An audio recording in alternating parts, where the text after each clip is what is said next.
Hi Ruth, yeah, welcome to Health or Freedom. Today we're going to talk about how a shift of focus can be so important for a better life.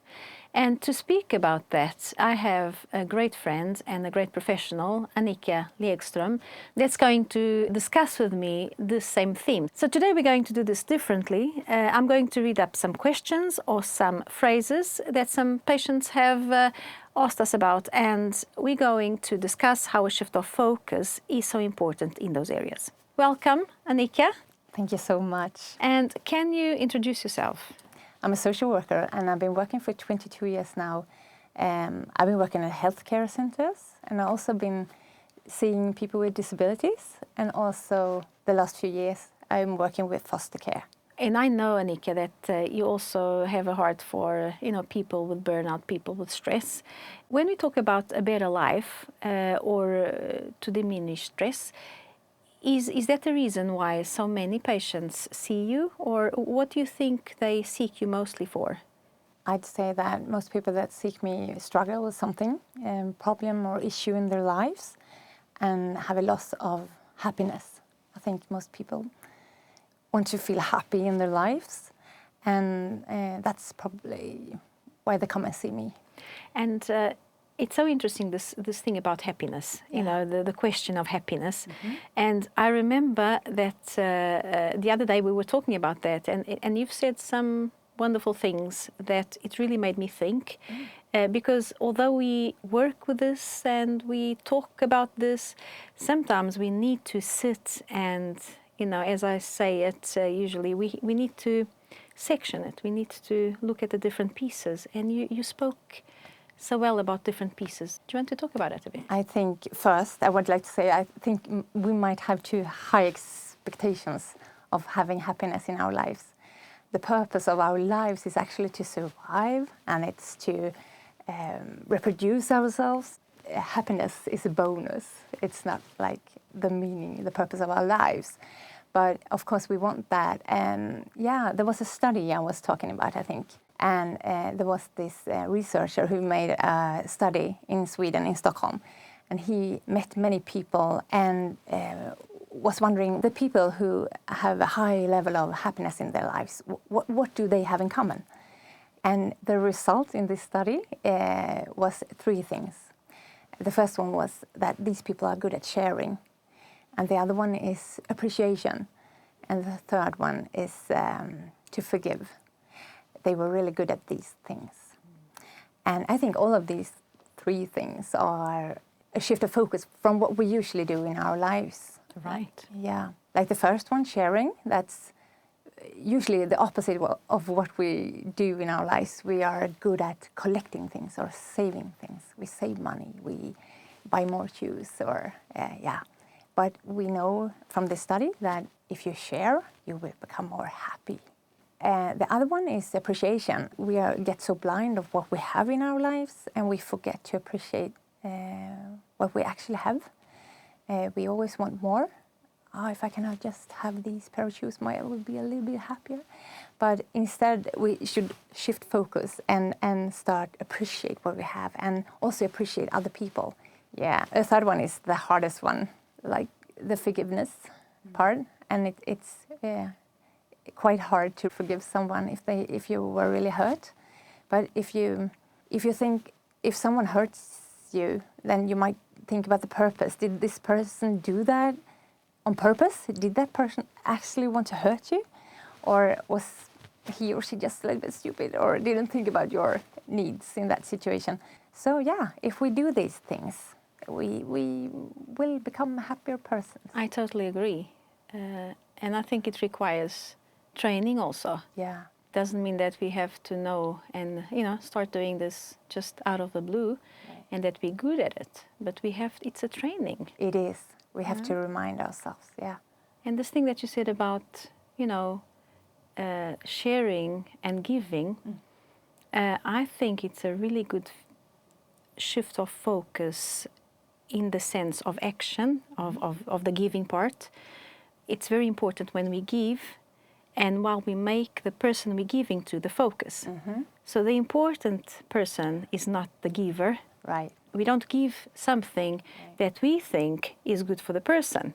We give something that we know the person needs. Exactly. And when you say about the gratitude, that part, it's amazing, and it's something that we always have to try and grow more.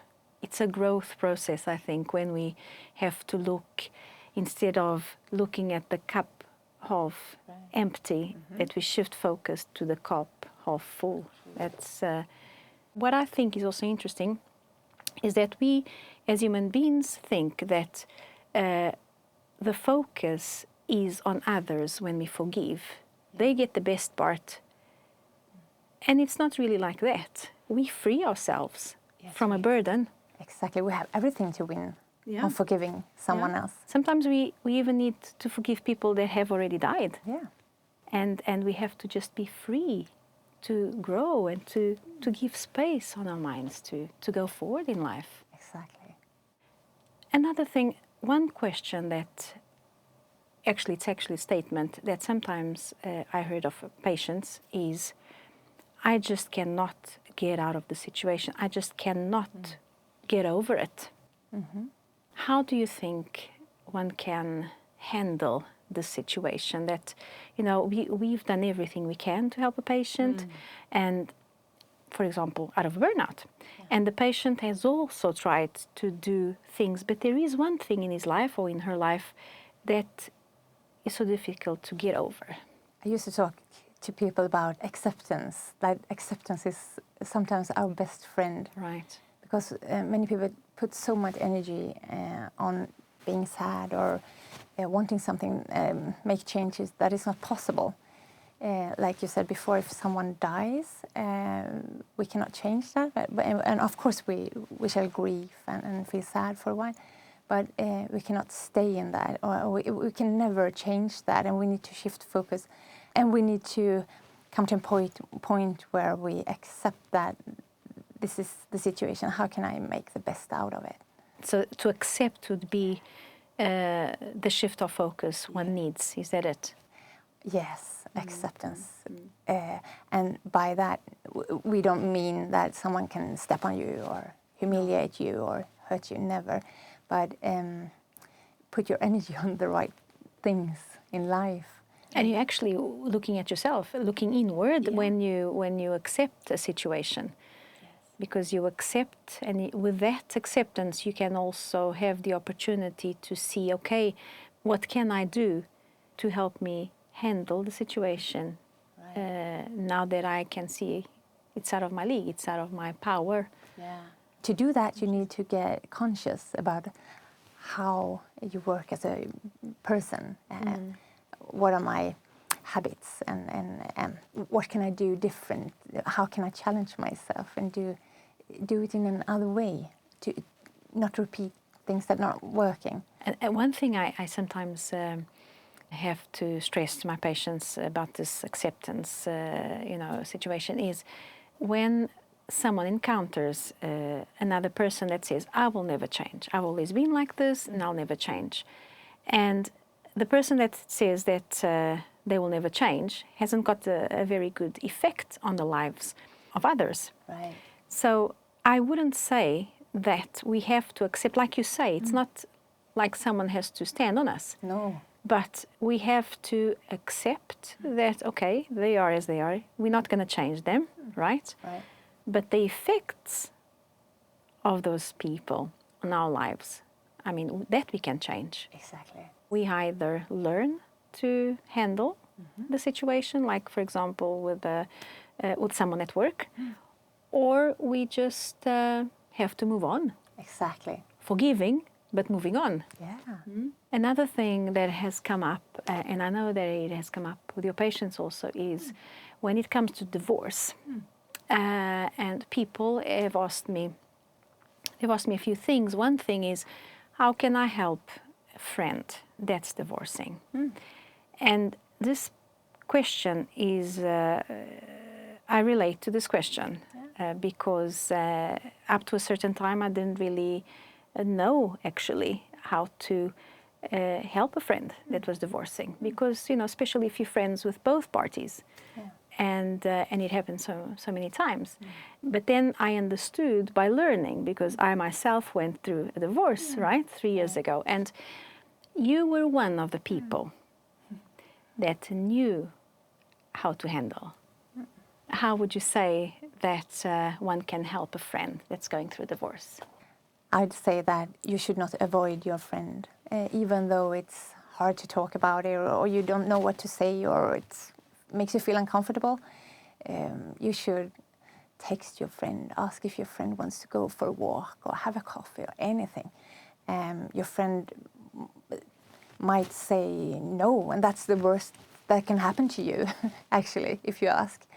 I think you should be a little bit stubborn. Don't give up.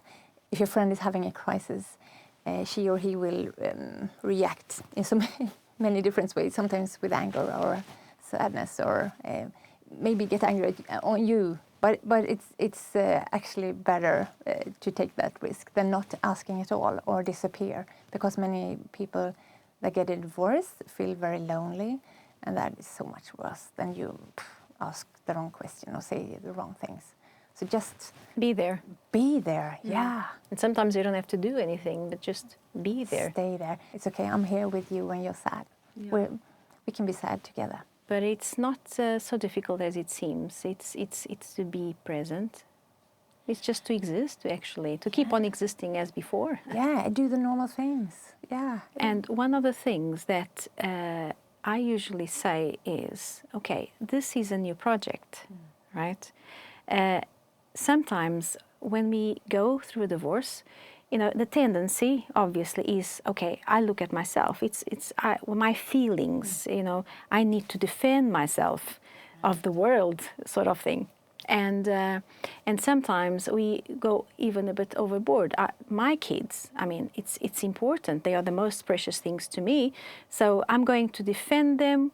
I'm going to tell them how they should be careful about everything, and I'm going to defend them in such a way that I can, even if I die in the process, I'll live for them. And sometimes we don't realize that the focus, when we do that, the focus is on us and not on the kids. Because the kids need to feel that we are with them and that we plan, and it takes two to tango, so we plan together a new project. They don't have to be an extra demand on us. By extra demand, I don't say that we feel that the kids are an extra demand, it's something terrible. No, we do it out of love. But we get so tired in the process because, it's an extra thing, the most important thing to us. But we live it, not consciously, sometimes we live it as a demand. And if we take this situation as, okay, let's get together, obviously it's best if people work together, to do a new project, to draw a new and fresh project for our kids. It doesn't have to be an extra thing that's coming onto the problematic of a divorce. Something fresh, and our focus are the kids. That's a brilliant way of shifting focus. It is, yes. And even if you and your ex-partner are arguing or having huge conflicts, I think that is something you can probably agree about. And in my case, they have a wonderful father, and there's no conflict. And so and he's always very present in my kids' life, which is for me the best thing ever. And I'm not saying that we have to respond to our kids' demands. I say we have to respond to our kids' needs, right? What do you mean by that? Because it's not just because they want something and they want bigger things that we can buy them with. That's not the right thing to do.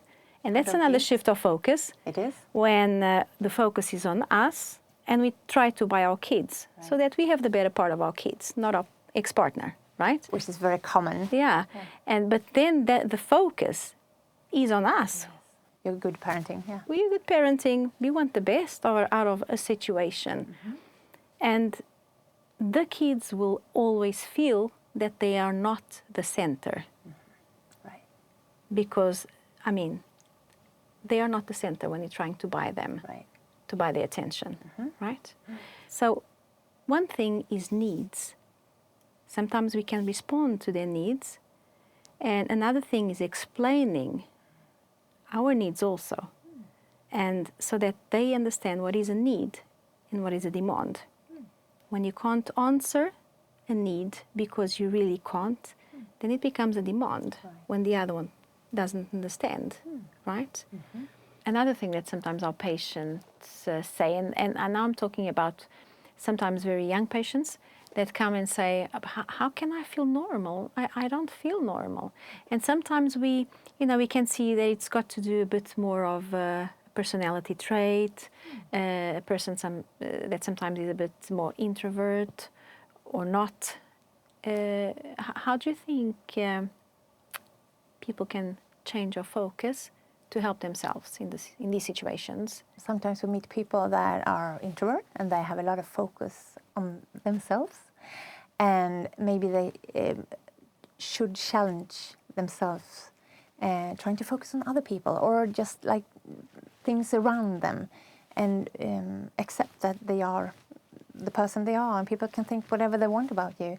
And I think the opposite as well. If you're an extrovert, you should challenge yourself and just start wondering, how do people think of me now? So just challenge yourself, and that would develop yourself as a person, I think. Yeah, and I actually find sometimes that we as people we feel better or feel good with ourselves when we are around other people. But when we are with ourselves, we don't know what to do with that time because we're not used to being by ourselves, and that's a lot of that can be because we are so used to living according to other people's expectations. So in that sense, I think we should really take time to be with ourselves, even if it's difficult for us. But it's a training that times of solitude. Solitude is different to loneliness, right? But solitude, that we take time to know ourselves a bit better. And even when others don't give us a good feedback, then we feel good with ourselves anyway. That's right. Right? Yes. And I also think that when we find out what kind of person we are, and when we get conscious about our behaviors, that's when you can make change. First you need to become conscious, and after that you can make changes that makes you live more or feel happier or challenge yourself. I think we need to do that more. Yeah, right. Yeah. And as you said in the beginning, I mean, what is normal? Yeah, what is normal? There is no normal. No. If we think we're normal, maybe we're far away from being normal because there is no normal. It's like the excellence and perfection. You know, we strive to be perfect, but we cannot be because we are human beings. Right. Another thing that came up the other day was a mom that a child asked her, one of her children asked her, "Mom, do you love me?" Oh. And it's really normal for a child to ask that. But she felt so judged, you know. And we talked about not to feel judged about the needs of others, because needs are needs. Yeah. So when it comes to a child, for example, when a child asks one of the parents or both, "Do you love me?" They're not saying that you don't do a good job. Right. You know, most of the times they're just asking because they like to hear it. Right. And it's healthy. So then again, a shift of focus needs to be done. Yeah. That we don't judge ourselves. We don't take that need as a judgment to what we do. But we can grow with it, and we can put the focus on the other person instead. And there are also people that blame other people for things that happen in lives, and there are people that too much take responsible for things that happen in lives. And again, you have to be conscious about what kind of person am I. And as you said, if a child asks you something, and it might actually be just a simple question, not meaning that I'm a bad parent for not seeing her or loving her enough. That's a good thing. I can also think that it's it can be a source of conflict when we don't change the focus, for example, at work. Oh, yes. That we feel judged when someone, asks to speak to us because they felt that what we did was wrong, for example. Yes, and if you are stressed or have low self-esteem or something, then you probably judge yourself really hard. And then we need to stop and just think clearly, what is this about for real? Yeah. Right, and to round it up, one of the most famous questions that we get is, how can I stop the stress? I think stress is like a natural part of our lives. There will always be stress, and we also need stress, actually. And we mostly know what's stressing us in our lives.